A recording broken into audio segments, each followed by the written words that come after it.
With Father's Day coming up, I thought I'd do a heartwarming little video about a father and son who have been wreaking havoc on the city of Portland for decades without remorse. I discovered this story because of an article about the son, 23-year-old John Coleman Hardaway Jr., who the Portland police were able to link to 2 recent shootings. Police seized a Ruger 9mm from the passenger side door of a pickup truck he was driving on January 31st, 2019. The police arrested Jr. for being a felon in possession of a firearm. Unfortunately, I can't find any details about what felony he had committed prior to this incident, nor any information on his incarceration history.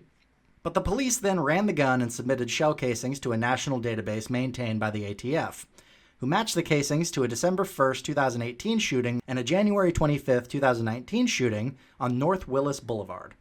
In the January shooting, a home in the 4300 block of North Willis Boulevard was struck by bullets about 8:20 p.m. No one was hit. A witness reported hearing the gunshots and seeing 2 men running westbound on North Willis Boulevard before getting into a pickup truck. What wasn't clear from the articles I read was if this pickup was the same one that Junior was pulled over in. If so, that would be interesting because that pickup was owned by his girlfriend. This feels like a ghetto version of the Jeff Foxworthy joke formula, but if your boyfriend is borrowing your car to do drive-bys, you might be a hood rat. But this story gets better. Further investigation revealed Hardaway posing with the seized Ruger 9mm in several videos he posted on his Snapchat social media account.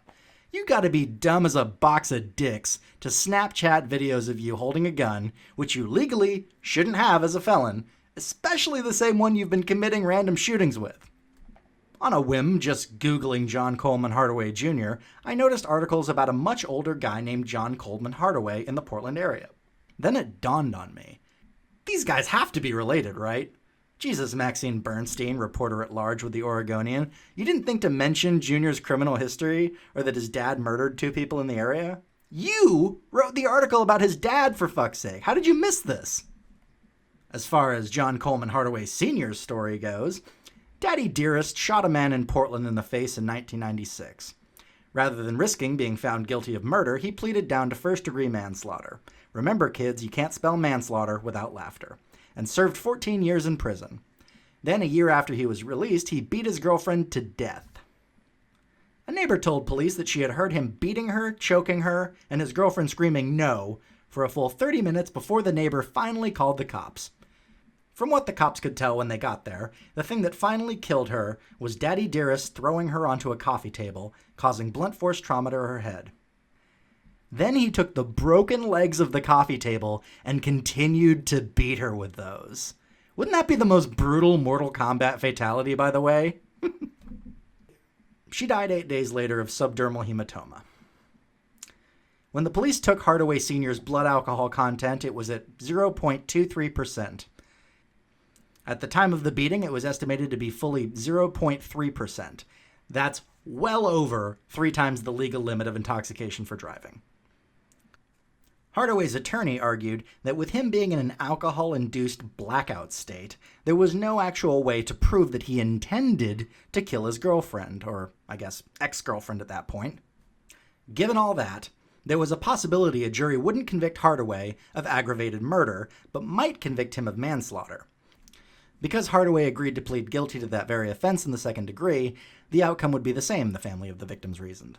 That's why they agreed to the plea deal, even though they didn't want to. Now, Junior. I'm sure you love your daddy, and after he killed the first dude, maybe it's understandable that you kept his name. You could rationalize that. I mean, whose father didn't murder somebody in cold blood in the 90s? Yeah, shit happens. I get it. But after 2 murders, come on, man. At that point, the only benefit to not changing your name is cashing in on your old man's reputation in prison. You just gotta hope he wasn't selling his sweet little man pussy for candy bars like my dad was. This would-be Father of the Year got 8 years and 4 months and possibly even less with good behavior. So that means if Junior only gets sentenced to 2 years for being a trigger-happy wannabe gangbanger, we could have a touching family reunion as soon as May 2021. Call me sentimental, but I'm a sucker for a happy ending. No, wait, fuck these people!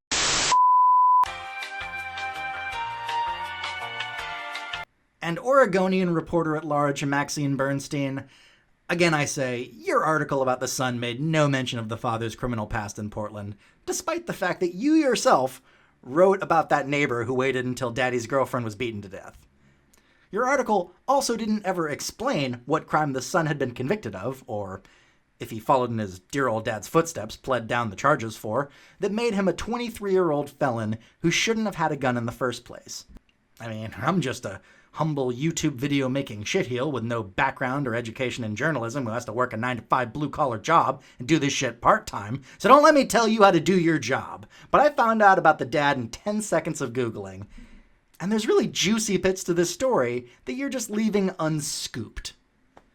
I mean, what's going on, Maxine Bernstein? Is everything okay at home? Do you want to talk about it? I'm here for you. No, wait, fuck these people!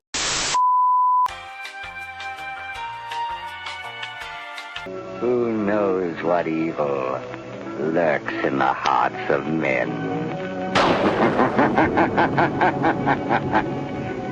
The shadow knows.